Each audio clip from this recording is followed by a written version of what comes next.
Selamat datang di Gibah, Golongan intelektual bicara olah bisa-bisa. Golongan intelektual bicara olah bisa-bisa. Nah yuk kita semua ikut kita. Jadi topik hari ini nanya apa ya, Joy? Aku kepikiran sih, gimana kalau saya kita bahas tentang sesuatu yang lagi hit saat ini di Indonesia.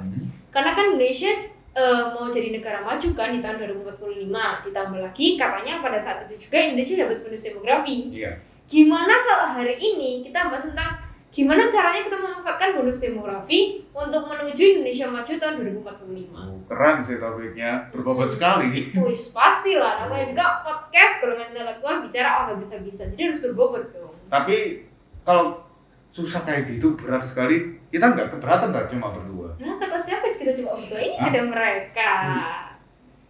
Ya kan, Oh, iya. rame kan. Halo. Jadi mereka adalah teman-teman intelektual dari 12 IPS 3 yang secara eksklusif cuma datang di podcast kita aja. Siapa aja mereka? Mereka ada Elsa Arela, ada Antonio Dero, ada Katarina Maria, dan juga yang terakhir ada Jeremy James.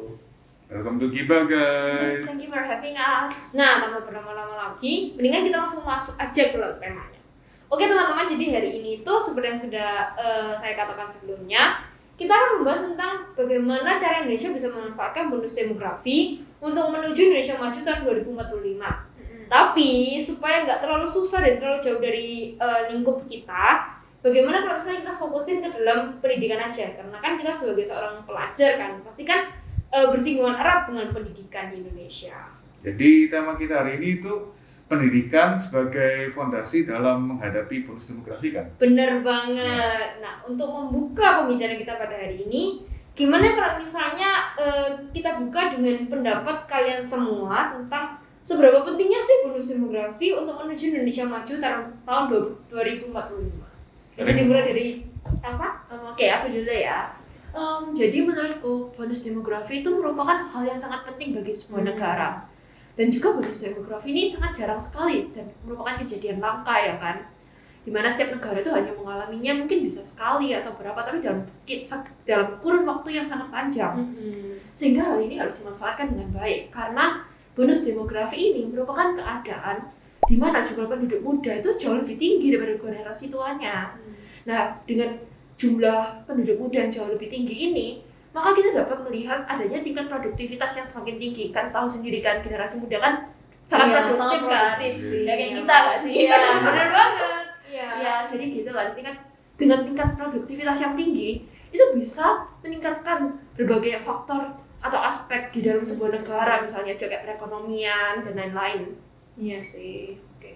Itu aja sih aku. James mungkin? Ya, yang dikata Elsa itu benar sih. Iya. Dengan tingginya tingkat Apa? Pendidikan? bukan Remaja. bukan Kualitas SDM. tingkat produktivitas. Oh, tingkat Oh. produktivitas. Nah, Oke. dengan tingginya tingkat produktivitas itu aspek-aspek di Indonesia itu juga akan naik ya, sama kayak yang dibilang Elsa tadi itu. Salah satunya itu perekonomian. Nah, ngomong tentang perekonomian ya, Indonesia itu punya impian loh buat perekonomian di Indonesia Oh ini. iya, apa itu? Nah, Indonesia ini pengen masuk ke 5 besar perekonomian terbesar di dunia. Wow. Ya besar banget ya cita-citanya. 5 besar. 5 besar ya, cukup sulit mungkin. Dan pasti bisa itu. Tapi- Iya sih, pasti bisa. Tapi gimana caranya masyarakat Indonesia untuk kayak menggunakan bonus demografi semaksimal mungkin gitu? Iya, supaya Gimana? bisa nyampai cita-citanya kan. Kalau menurut saya sih itu Indonesia harus lebih memfokuskan kepada pendidikan, Oh. karena dengan meningkatkan potensi individu-individu di bidang pendidikan, otomatis akan meningkatkan kualitas sumber daya manusia negara. Dan peningkatan kualitas sumber daya manusia itu bisa menjadi salah satu faktor untuk memajukan negara kita menjadi negara yang dimaju. Iya sih, aku juga setuju dengan pendapatnya dari Daryl. Bisa dibilang pendidikan ini kan sebagai kayak fondasi yang sangat penting kan untuk memajukan SDM. Tapi menurut kalian nih, tamu-tamu intelektual, menurut kalian pendidikan di Indonesia ini sudah cocok gak sih buat jadi fondasi untuk menuju atau untuk mempersiapkan bonus demografi supaya Indonesia bisa jadi Indonesia maju tahun 2045? menurutku sih ya pendidikan di Indonesia ini sudah cukup gitu, karena pendidikan di Indonesia itu sendiri itu sudah memiliki kayak tujuan yang ingin mereka capai. Nah, tujuan itu tuh tertera di Undang-Undang Pasal 3 Nomor 2 Tahun 2003. Di mana undang-undang itu mengenai kayak sistem pendidikan nasionalnya Indonesia yang menyatakan bahwa pendidikan nasional itu berfungsi untuk mengembangkan keterampilan dan membentuk karakter serta peradaban bangsa yang bermartabat dalam rangka mencerdaskan kehidupan bangsa. Bahkan ya, pemerintah itu juga sudah memasukkan kearifan lokal dalam kurikulum pendidikan yang ada saat ini. Iya, bagus ya berarti sudah. Oh iya, kalau nggak salah loh ya, kurikulum di Indonesia itu kurikulum 2013 kan? Iya, Iya, benar iya. banget. Setauku ya, kurikulum 2013 itu sudah sejalan dengan pendidikan berbasis kearifan lokal. Nah, saya ini sangat setuju sih sama Elsa sama Kat ini. Di pendidikan di Indonesia ini itu, khususnya di kurikulum 2013 ini itu ya sama kayak yang dikatakan Kat tadi, itu ada kearifan lokalnya.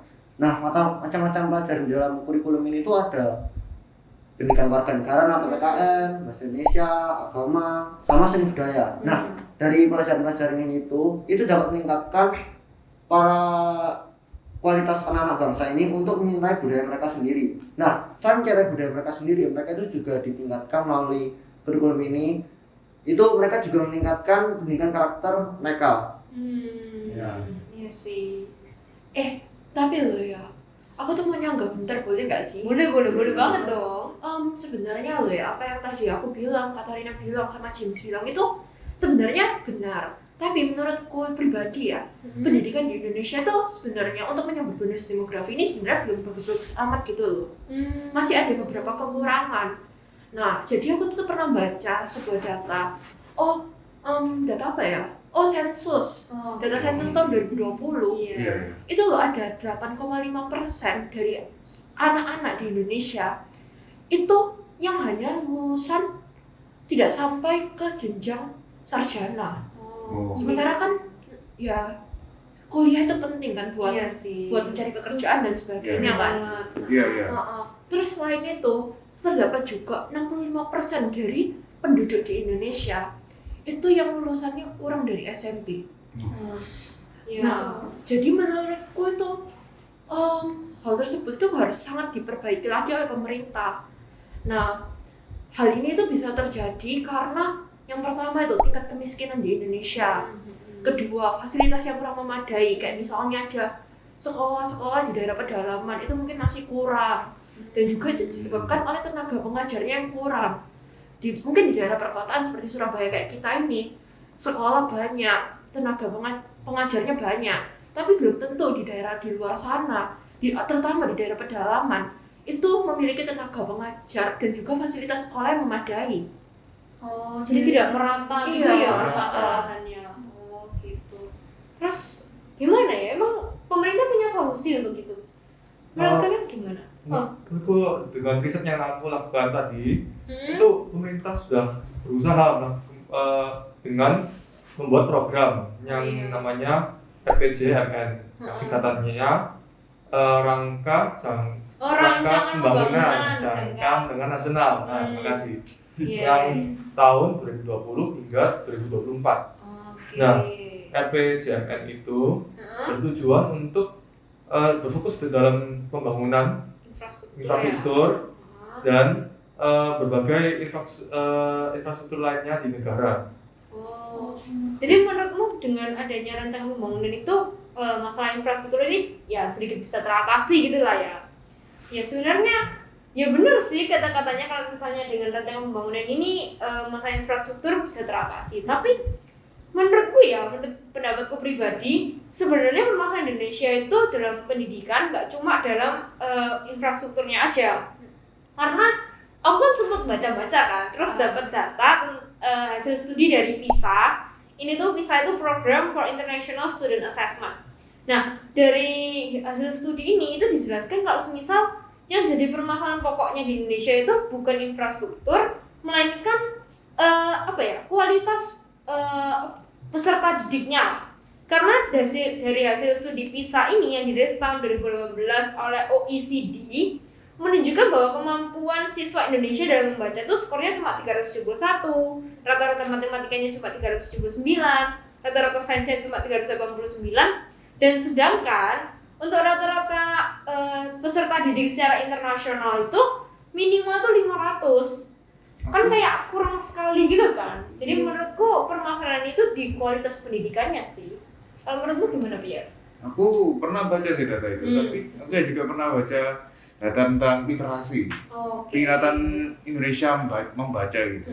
Jadi UNESCO waktu 2021 itu ngomong kalau Indonesia itu peminatan bacanya cuma 0,001%.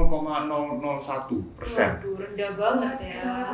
Jadinya kalau kamu ngumpulin 1000 orang Indonesia ke satu ruangan itu cuma satu orang tuh yang suka baca. Aku termasuk yang 999. Aku juga nih, aku juga biasa ya. Makanya, Waduh, miris banget ya berarti. makanya.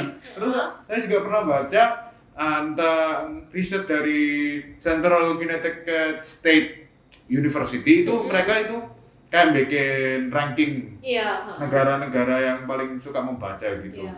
Namanya World's Most Literate Nation, rank gitu ya.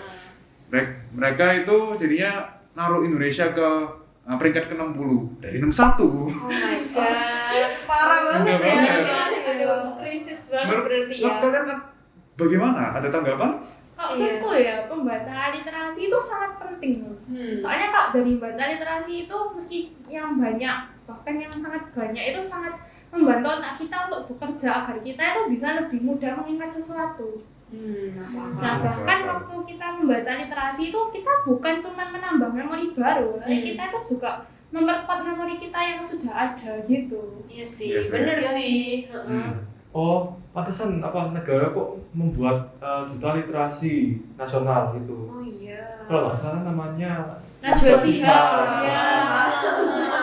Bener.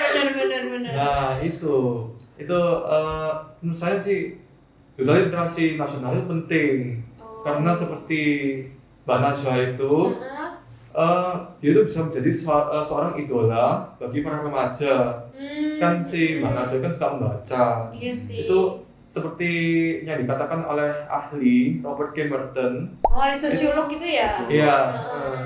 Itu katanya orang akan lebih ingin melakukan sesuatu, ingin lebih menyapai idolanya. Iya, seperti nyontek idolanya gitu. Oh, iya itu teori reference group kan? Iya. Jadi juga idolain banget Mbak Najwa itu. Iya sih. Di kalangan remaja kan sekarang lagi hits banget kan Mbak Najwa itu kan. Iya sih. Jadi bisa diomongi kayak persiapan pemerintah dalam menghadapi bonus demografi dan menuju Indonesia Emas 2045 itu udah mulai jalan kan?